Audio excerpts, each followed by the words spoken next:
Hello everyone, I'm Dr. Vanashree Gadam. I'm a BAMS, that means Bachelor of Ayurveda Medicine and Surgery. I've done my BAMS from India and I've been practicing here since last 3.5 years now. I used to practice in India too. So let's begin. Today our topic is Ayurveda for diabetes. How does Ayurveda see diabetes? The name for diabetes in Ayurveda is Madhumeha. Okay. What is madhu? Madhu is honey, and meha means urine. So when the urine starts becoming like honey, it's called diabetes in Ayurveda. That's the classical symptom, or glucose passing through your urine is the classic symptom of diabetes, right? So that's what Ayurveda calls it. It calls it madhumeha. Now it is classified under one of the maharogas, or the major diseases. If it's not treated in time, it can lead to several complications like eye problems, joints, impotency, kidney failure, sexual problems, urological problems, many problems. Okay, so it has to be treated in time. There are two types of madhumehas in Ayurveda. One is vatajmeha, that is type 1 diabetes, where maximum deterioration of dhatus take place, like all the bodily tissues are affected, all vital organs are affected, the digestion is impaired, accumulation of digestive toxins which accumulate in the pancreatic cells mostly and impair the production of insulin. Okay. The type 2 diabetes is usually of kapha vikriti, primarily an imbalance of or excess of kapha dosha in the body. Now, kapha governs the physical structure of our body and several metabolic processes, but when it's built in excess, it can manifest as weight gain, lethargy, allergies, and resistance to change. Okay. Now, what are the causes of diabetes according to Ayurveda? The physical and mental causes are, first of all, it's called asya sukham in Ayurveda.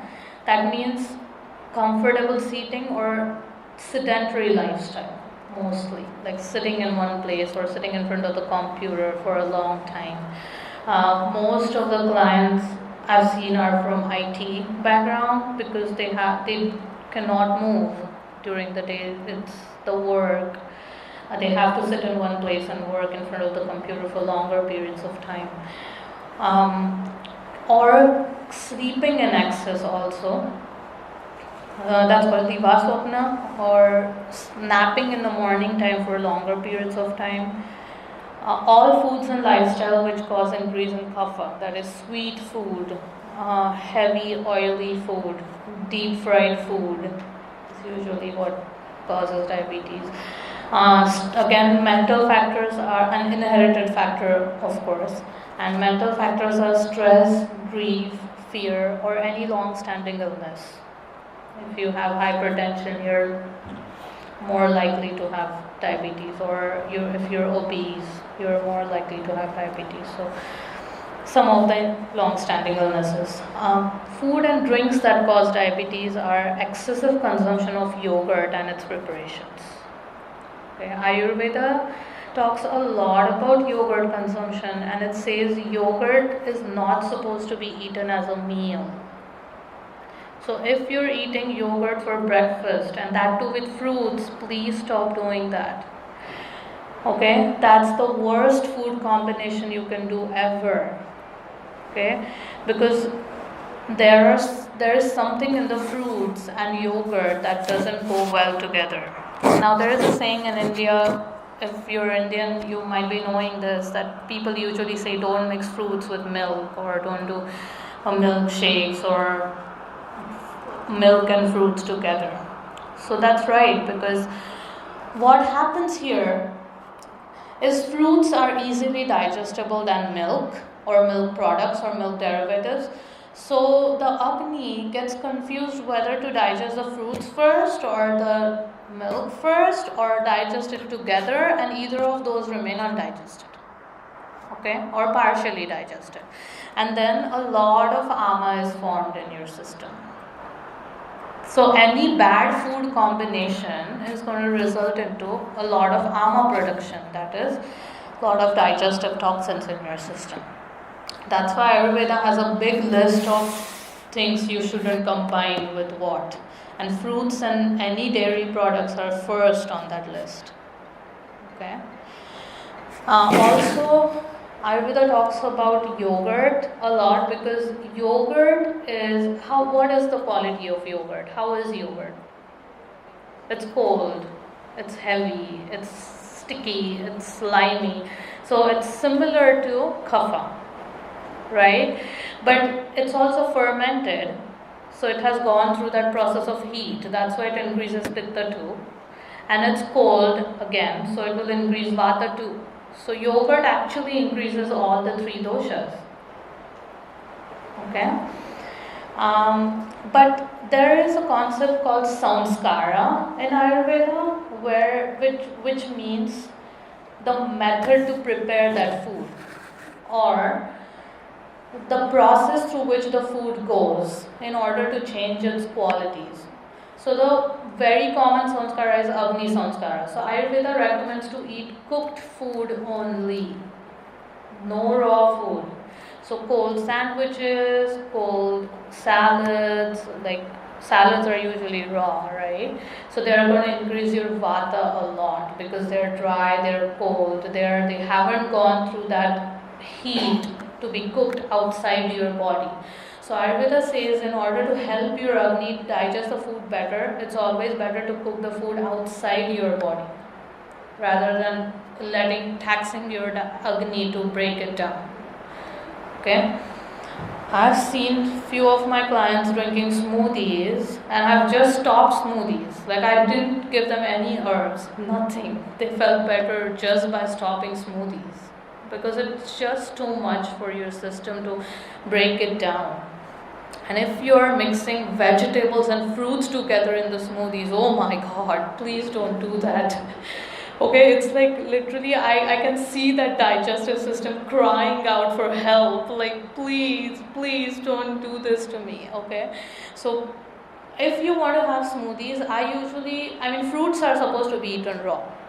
Okay, so you can have smoothies of fruits, but that too only in summer, during summer, because the outside temperature is hot and your Agni can digest that time. But if you're drinking smoothies on a cold day, like -14 or like something like that, your body is just going to react to it somehow. It won't react immediately, but later down the line it would. Okay, now if at all you want to have smoothies, please do not put any dairy products in them, and drink smoothies of the similar fruits, like for example berries, then only berries, like strawberries, blueberries, blackberries, or something like that. Do not mix kale or celery in it, please. Like, it's going to be extremely hard for you to digest. Okay. Again, I was on the concept called samskara, and if you want to have yogurt, you have to do a samskara on it called manthan. Manthan means to churn. Okay, to churn the yogurt. So what I usually say is to take 1 cup of yogurt and add 3 to 4 parts of water to it. Okay, and then churn it real hard so that it becomes like a clear frothy liquid, like white clear liquid. That's called takra in Ayurveda, or Indian buttermilk, not the buttermilk you get in stores here. It's called takra, Indian buttermilk. Okay, is what you should have, and it helps immensely in digestion. Okay. Is that right? What was Is that? that right? Yes, because it goes through the samskara called manthan, it breaks down the properties of yogurt and makes it easy to digest. Okay, but if you're eating spoonfuls of yogurt, it probably wouldn't help you in digestion. And there is a quality of yogurt called abhishandi, which means it will coat your intestines or your internal digestive tract, and if there is a coating on insides of your digestive system, it wouldn't absorb the nutrients. It wouldn't let the nutrients be absorbed into the bloodstream, or it wouldn't let assimilate things. Okay, So that's why eating spoonfuls of yogurt is not recommended. If you're eating yogurt as a condiment, like maybe 1 or 2 spoons with your meal is fine. But if you're eating yogurt and fruits for breakfast, that's not recommended. Okay? Now, flesh or meat or soup of animals living in water or marshy regions, I would say like fish, mostly fish, but fish which are oily, so salmon can cause kapha imbalance. Excessive consumption of milk and its derivatives and preparations, food and drinks or dishes prepared from new grains. There is another concept called kal, sanskar of kal. So if you're Indian, you might be knowing in India we use always old grains or aged grains, right? Why is the reason? What is the reason behind that? When you age the grains go through a process of kal, that is time, where all the there are 6 seasons mentioned in Ayurveda. All the 6 seasons act on that grain and change the qualities of that grain, and it makes it more digestible and lighter to digest. Okay, that's why Ayurveda recommends always to use aged grains or old grains. If there are new grains, they will increase kapha a lot more. Okay, so in stores also you can find aged basmati rice or aged till 10 years, 12 years or something like that. So that is the best quality basmati rice, and it's like the easily digestible rice. Okay. Jaggery and its derivatives and dishes made out of jaggery. I don't know if you know jaggery. Jaggery is like sugarcane juice packed in a ball-like shape. Okay, it's usually dark yellow or dark brown in color, and it's very sweet and it's very yummy. But over consumption of it can lead to kapha imbalance. Sugarcane juice, of course we don't get it here, but sugarcane juice is also a cause of diabetes. Any sweet substances like sugar itself, like white sugar, is very bad for health. So I usually tell people, if you're using sugar, use sukanat. Have you ever heard about that? Sukanat is sugarcane naturals. Okay, is what it's called, sukanat. Or wholesome organics make sugar, that's called raw sugar, or unprocessed sugar is what it's called, and it's just dehydrated sugarcane juice is what it is, and that's better to absorb than eating white sugar. Okay. Carbohydrate rich food, if you're eating a lot of carbs during the day, it's not recommended. Repeated food intake. Ayurveda talks a lot about when to eat and what to eat. Ayurveda says you should eat 3 larger meals. You can snack between the meals if you get hungry, but you should eat 3 larger meals. And lunch should be your largest meal of the day, not breakfast. Okay? The reason why Ayurveda says that, because our Agni works with the sun. Agni works with the sun. So if the sun is rising, our Agni is started to kindle up. So if you're having a large breakfast, you're again putting a lot of pressure on your digestive system. But when at noon, when the sun is on top of our heads, that's when the Agni is extremely powerful, and it can digest whatever you eat. Okay? So whatever wrong food you want to eat or whatever you want to do it at the lunch time, not the dinner time. Okay? Because dinner time, again, your Agni's power is going to go down because it works with the sun. So during the dinner time, also eat healthy or lighter meals, and lunch should be the largest meal of the day. Okay? And it should be around noon. Excess food intake, obviously. Does everybody know about their portion size? How much should you eat? Yes. So this is what Ayurveda says. Can everybody do this for me? Like join your hands and open them. This is your portion size, not piles heaping up onto this, okay? Like flat, okay? That's your portion size for one meal.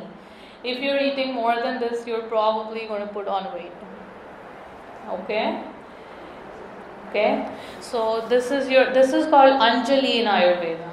This is called Anjali. This is Ardha Anjali, that means half Anjali, and this is full Anjali.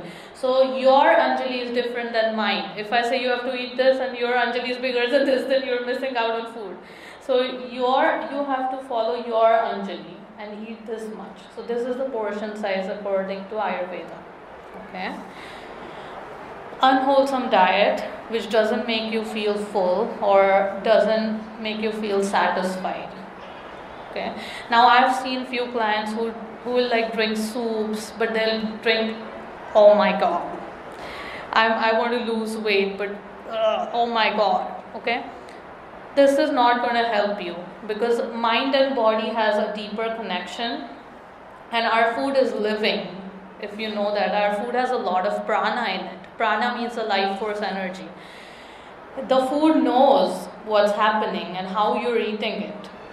Okay, if you're eating with a sad mind, or if it's not unwholesome, if you're not being satisfied with it, it's not going to be helpful at all. You might still not lose weight. You wouldn't, because the body is reacting to it. It's still understanding. Okay, so having a wholesome diet is very much important. Now, what is the Ayurvedic approach to the treatment of diabetes? It has two different types of therapies for diabetes.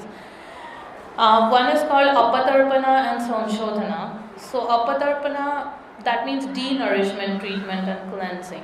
Okay, so there are two types of patients I see usually in diabetes. One are very skinny and have diabetes, or other are very obese and have diabetes, right? So there are two different approach for treatments in Ayurveda for these two different people.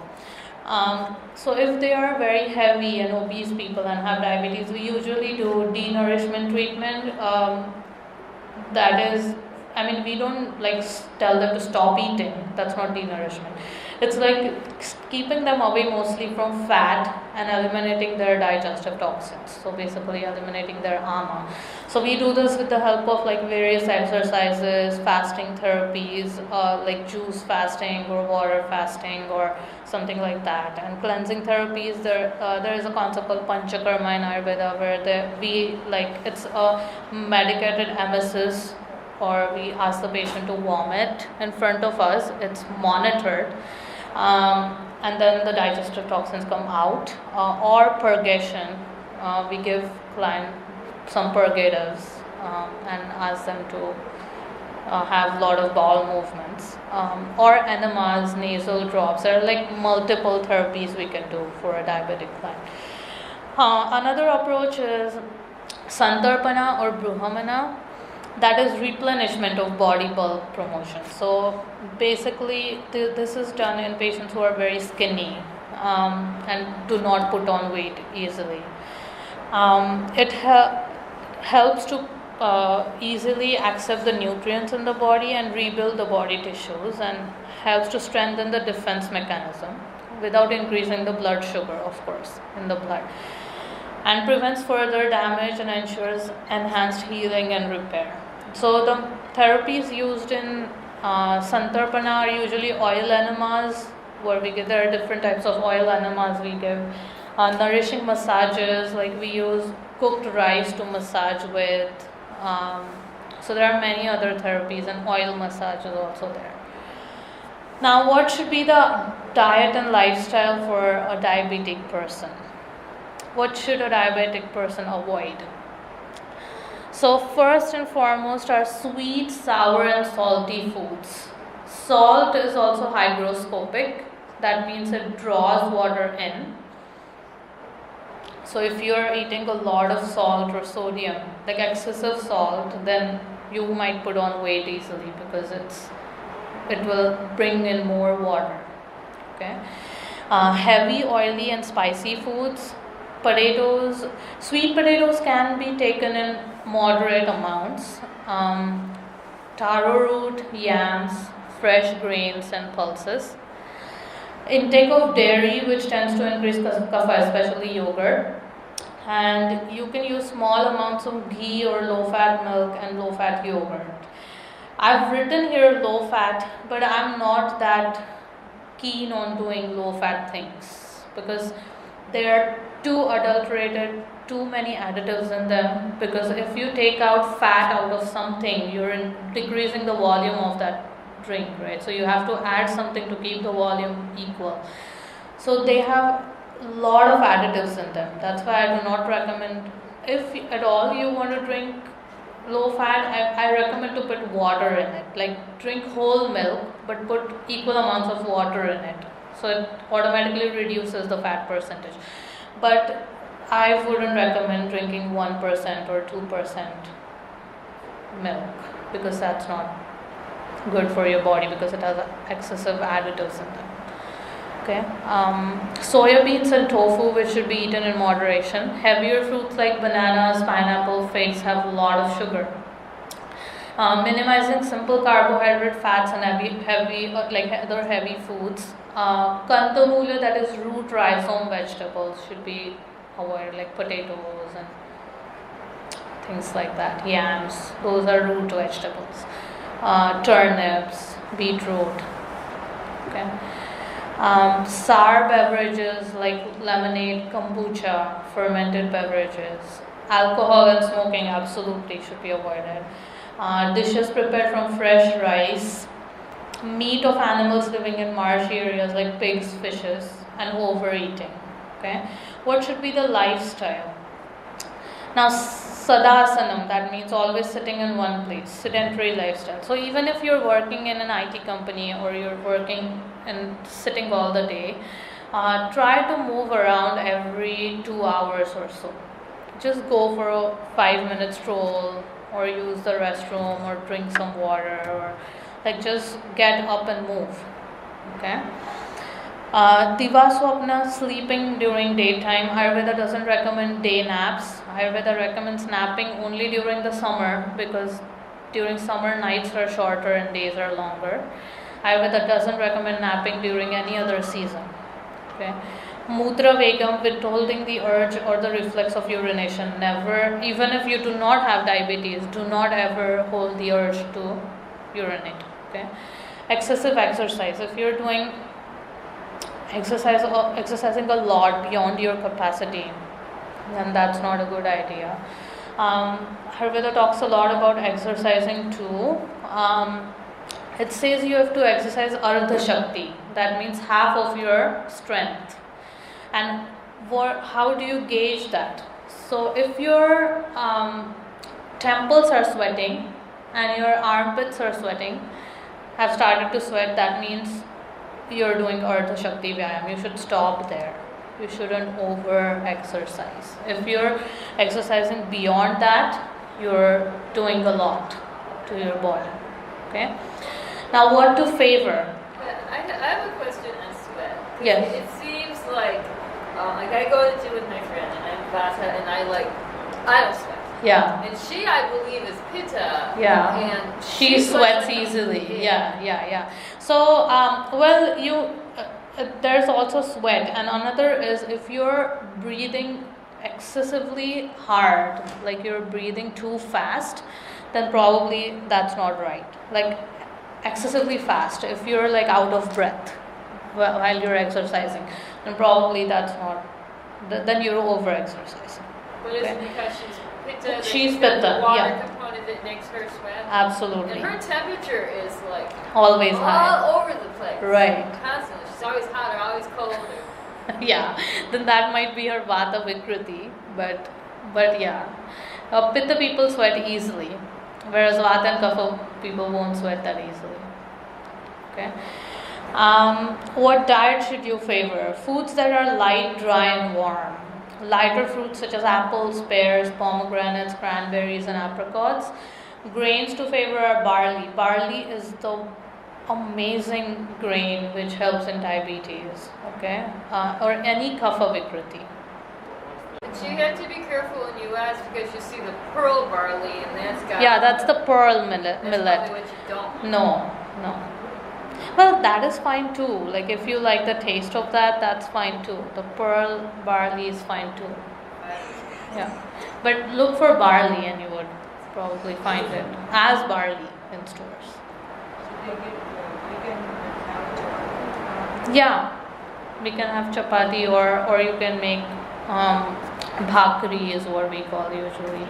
It's like it's jowar. Jow, yeah, yeah, yeah. And then pungent spices like pepper, cayenne, but not a lot. Okay, just for the sake of taste. Mustard seed. Use ginger a lot in your diet. Ginger is very good for digestion. All spices except salt are pacifying to kapha. Garlic, onion, spinach, and black plum. Again, nothing in out of moderation. Everything in moderation. Okay. Ivy gourd, bitter gourd is like a medicine for diabetes. Anything bitter is medicine for diabetes. So bitter gourd, bitter greens too. So if you like bitter greens, maybe a soup of that, it wouldn't taste good, but like maybe sabji of that or something like that. Make a vegetable of that and eat it with roti or bread. Green gram, horse gram are good. Drumstick is also very good for diabetes. It's also a medicine for diabetes. So drumstick, snake gourd. Then lifestyle for diabetes. What can you do? Daily exercise for 45 minutes. You can do brisk walk, aerobics, tai chi, dancing, swimming, whatever you want. Deep restful night's sleep is very, very important. And yoga and meditation. So I usually tell my clients, if they're kapha and they have diabetes, I usually tell sun salutations. At least 20 sun salutations every day. At least. Okay. And the yoga postures which would benefit diabetes are seated forward bend, that is Paschimottanasana, tree pose, Vrikshasana, warrior 1 and warrior 2 poses, extended side angle, that is Utthita Parshvakonasana, bridge pose, Setu Bandhasana, alligator twist, Jatra Parivartanasana, relaxation pose, that is Shavasana, of course, after you do everything. Don't start with Shavasana, otherwise you wouldn't do anything. Okay. Any questions regarding diet and lifestyle? All diabetics is diabetes kapha only? No, were you outside? I don't know. There is a type of diabetes called Vata diabetes. For thin. Yeah, for thin usually. I didn't see it. Yeah. There are two types of diabetes: for people who are thin and have diabetes, like skinny and have diabetes, and who are obese and have diabetes. I just didn't see Vata associated with it. Yeah, no, the disease is kapha. The disease, no matter what prakriti you are, the disease is vata. So, the disease is kapha. It's kapha imbalance is what causes diabetes. So it doesn't matter what prakriti you are. Okay? But the treatment plan is going to be different for.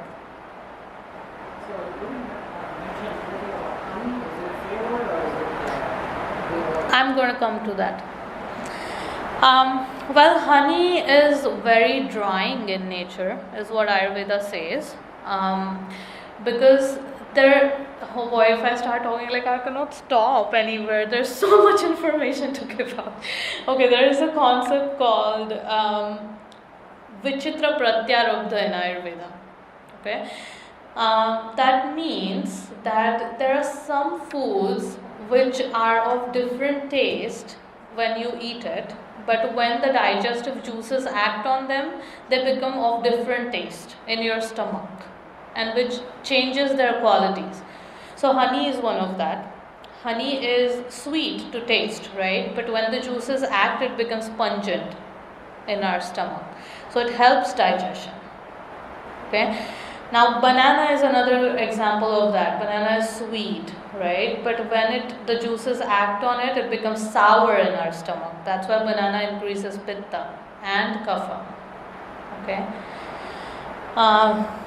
So I don't recommend eating bananas a lot. But if at all you like bananas and you eat bananas, eat banana only and only organic bananas, and eat bananas when you see black spots on them. Do not eat bananas if they are not ripe.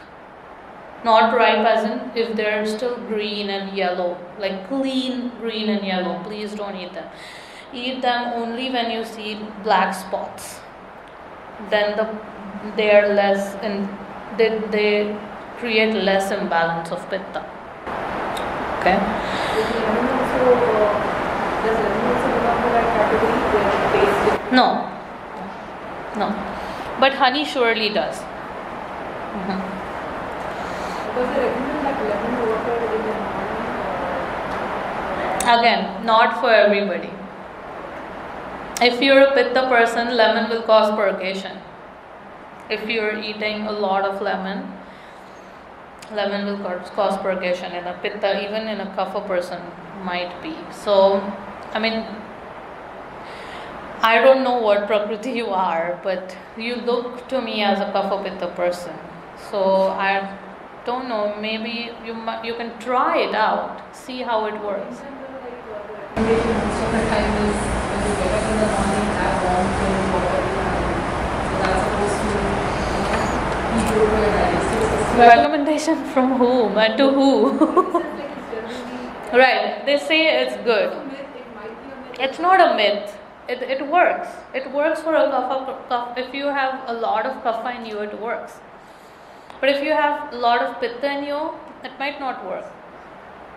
Okay, so that's the beauty of Ayurveda. Ayurveda is a very personalized system of medicine.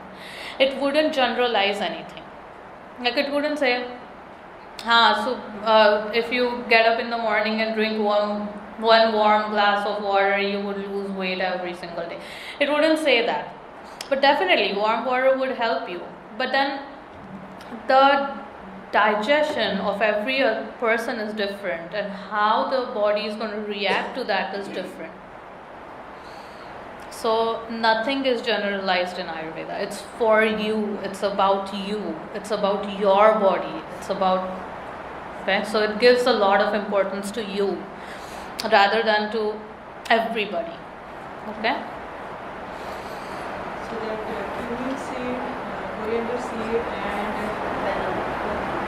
Fennel. fennel seed. So anybody can drink that water or? Yep, it's mostly good for all the prakritis. But again, I would suggest to use a little less of cumin seeds if you're a pitta person, and a little more of coriander and fennel. So like how much proportion is that? So if you're doing 2 cups, I would recommend half a teaspoon of cumin, 1 teaspoon of fennel, and 1 teaspoon of coriander. Just boil it and make it Drink that. Okay, home remedies and herbs for diabetes. Now this is what is going to help you if you have diabetes. Drinking hot ginger tea with meals will stimulate slow digestion. Ginger is very, very good for digestion. Drinking 2 to 3 cups of ginger tea daily. Okay?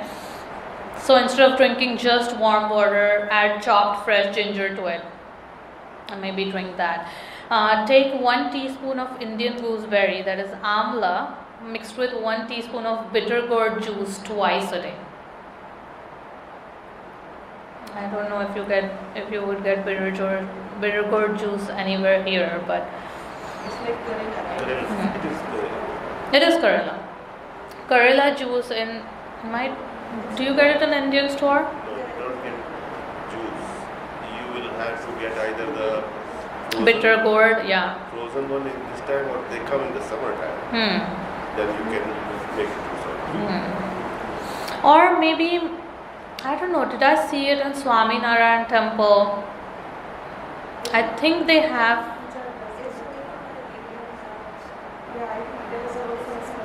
It does, right? Yeah. India Bazaar has Karela juice, so if you want to go and see it there. Dry the leaves of mango tree. I don't know why should I even tell that you wouldn't find mango, but I think you would find mango leaves in Indian store. They come for puja and stuff, right? So they're fresh. But you can dry them. Yeah, it's a lot of work, but you can try. Dry the leaves of mango tree and grind to a powder. Mix 1 teaspoon of dry powder in a glass of water and drink it daily to reduce high blood sugar levels. take 2 teaspoons of bitter gourd juice, only plain bitter gourd juice, every day. It can also you can also use it as a cooked vegetable. So eat Karela sabji or Karela vegetable as with bread or something. It tastes horrible, but again, it's a medicine. Who cares? Fenugreek seeds. Soak 1 teaspoon of fenugreek seeds overnight, and in the morning blend those in a blender and drink that. Again, everything is just bitter, but it helps. So in the beginning you were saying that we should avoid mixing things and the possibility of mixing these into what we will eat. No, mixing specific foods. So let's say if you're doing the fenugreek seeds, can you mix it with the breakfast? No, you have to drink it. Yeah, you have to drink it by itself. Yeah, don't mix it with anything. Cinnamon. Yeah, go ahead. You drink the fenugreek seed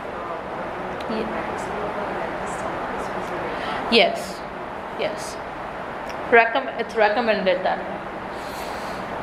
Cinnamon, use while cooking. Like if you use a lot of cinnamon in cooking, cinnamon is also anti-diabetic. Turmeric, I usually recommend to use at least 1 teaspoon of turmeric during the day in your cooking. Like 1 teaspoon, big teaspoon. Okay, black pepper can also be used as a medicine. So if you're eating eggs or something, just add a lot of black pepper to it if you're diabetic. Okay. And jambu, I don't know, we don't get jambu here, but frozen we get, yeah. Jambu. Yeah, you do get it at the Indian grocery store. It's frozen. So eating jambu itself is good, and the seeds is what is most effective on diabetes. The seeds of jambu. So if you can get jambu, enjoy that jambu, and then save the seeds and dry them up and grind it in a powder, and take 1 teaspoon every day. Okay. Now, common herbs used in diabetes are Gymnema sylvestre, that is gurmar. It's called as gurmar, and the reason it's called gurmar because it's called the destroyer of sweet. The name itself is destroyer of sweet, so it's very, very helpful. It's called Gymnema sylvestre. Okay. Another is bilva, which is commonly used an Ayurvedic herb. Triphala, you must have heard about Triphala. Triphala is also helpful. And Shilajit. Shilajit is helpful. But again, if you're taking herbs, please take the advice of an Ayurvedic practitioner and then only take herbs. Because you do not know what Prakriti you are, you might harm yourself by taking herbs without any recommendations. Okay? Okay, we're done. Any questions? I'm open to any questions, any queries. How do you warm the water? Microwave? Stove? Doesn't matter. Well, I'm not against microwave use if you're using it only for reheating. I do not recommend microwave for cooking. Okay? Because it does change the quality of food. So if you're cooking in microwave, please do not do that. But if you're reheating for about 2 to 3 minutes, it's fine. Okay? What I personally do is I have like a Mr. I don't drink coffee, but I bought a Mr. Coffee Maker, and then I buy the paper filters and I put the CCF, I put the seeds Yeah, that's a good idea. in the filter, and then I brew it, and then I have like a insulated water thing, and so at least the water doesn't stay hot. But this is from 7 this morning; it's still warm. So that way it brews it. It really gets the flavor and the essence in there. So that's how I make So we can drink that water throughout the day. Doesn't matter. You can make it in the morning and then make a big batch if you're too busy. Just make a big batch and put it in the, strain it and put it in the thermos or something like So that. what do you recommend? We can just make a paste so that way we get. No, paste is not recommended. Just the seeds. The core seeds, And yeah. then once we boil it, just throw it, that seed or Yes, throw it. And you have to boil it for about 3 to 4 minutes, not more than that. If you like it strong, then you can like boil it more, but 3 to 4 minutes is sufficient. Like rolling boil. So like then after that you cannot remove that seed Hmm. anywhere else. Well, it doesn't have anything, it's just going to be useless. All the nutrients are in the water, so So this is like coriander, I think dhana, jeera, and soap. Yeah. So what about you put it in a cup and then just microwave? No? It should be boiled. It should be roll It boiled. doesn't really boil it. You know, like, I don't get coffee. I go to a client and they try to warm up water in the microwave, put a tea bag in there. It doesn't really boil it. It doesn't brew. Like the nutrients wouldn't go in the water. It would give a light taste to the water, but it wouldn't act as a medicine basically. Yeah. Any questions regarding Ayurveda or the topic we discussed today? So I just want to put this out to you guys. I'm planning of doing a there was, when I was in India recently, there was a course I did in India that was amazing. It was a 3-day workshop just for diabetes, and it's called the Stop Diabetes Movement, and it has a series of specific yogasanas and meditations just for diabetes and some recommendation of diet and herbs. So I'm planning to do that workshop in the temple. So if you're interested in that, please can you give me your email address so that I can keep you posted about that. And it's going to be a 3-day workshop, 3 to 4 hours a day, because I have to do that yogasana with you, and it has about 25 minutes of meditation and some diet and some medicines, like some herbs, which I would recommend. What about doing it in 2 days? We would have to increase the time. We would have to do 5 hours or That way like 6 hours, 6 hours. yeah, that can work. We can do it. Otherwise it's Saturday, Sunday, yes you can get the time, but Yeah, sure. We can do it as a 2-day workshop. I'll just scrunch everything into a bundle and then just give that information out. Yeah, we can do that. We can do a Saturday, Sunday workshop. That would work. Yeah. Is Ayurveda being researched in any of the university in US? It's not being researched, but the Hennepin County Medical Center at CMC offers Ayurveda consultations. I don't know now if they do, but when it was Penny George, they used to. I don't know if they do anymore or not, but even like many clinics like Health Partners, and they're trying to bring Ayurveda in because they want an alternative. Or Ayurveda is not actually an alternative, it's a complementary system of medicine, so it would work with existing system of medicine, whatever the client is doing right now. So yeah, but people, like a lot of Western doctors are very much interested about Ayurveda because it's something very different. It's a very personalized system of medicine. It doesn't generalize these things. And well, I have an association here called Minnesota Ayurveda Association, where people who are interested in Ayurveda can join the association. We have a $35 yearly membership, and we have meetings, quarterly meetings, and mini classes on different subjects of Ayurveda, like on different seasons. For example, Ayurveda for summer, Ayurveda for winter. We have these quarterly meetings when we come up, discuss about each other. It's like a social gathering just for like people who are interested in Ayurveda. So I am the president of that association, and we now have around 100 members. So yeah, you're free to join that. Medicines and everything will go. Yes. So there are a few companies who manufacture Ayurvedic medicines here, and they are imported from India, of course, because the herbs cannot grow here. There's a company called Banyan Botanical, which I usually use. They have amazing results. And now, if you know an Ayurvedic company called Charak, it was in India. It's a very famous brand in India. They have started their US division now, so they are exporting, and their formulas are completely different for US market.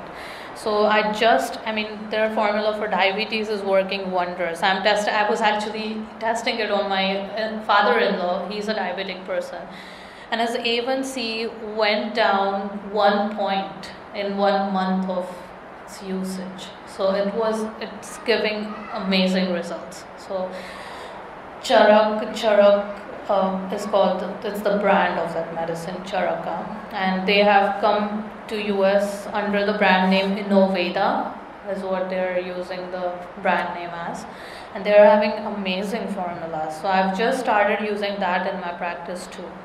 Yeah, and then there are a bunch of companies like Vedic Herbs, Gary and Son, who import. So there are many other companies, but these are the major two which I use routinely in my practice. That's how usually Ayurveda works. If you've seen an apothecary table or a cabinet ever, it's like that in India, and we usually have like a big cabinet with smaller drawers and the herbs names written on it, and then we would mix the medicine in front of the patient.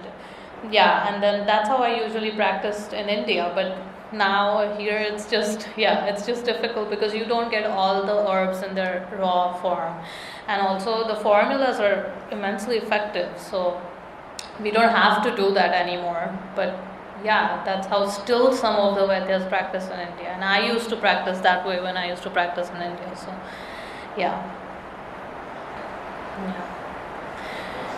Well, thank you for coming. I hope you liked whatever you heard today. If you want an appointment, please do email me. I'm available, and I'll keep you posted about the Ayurvedic diabetic camp, which I'm planning to hold. Okay? Thank you.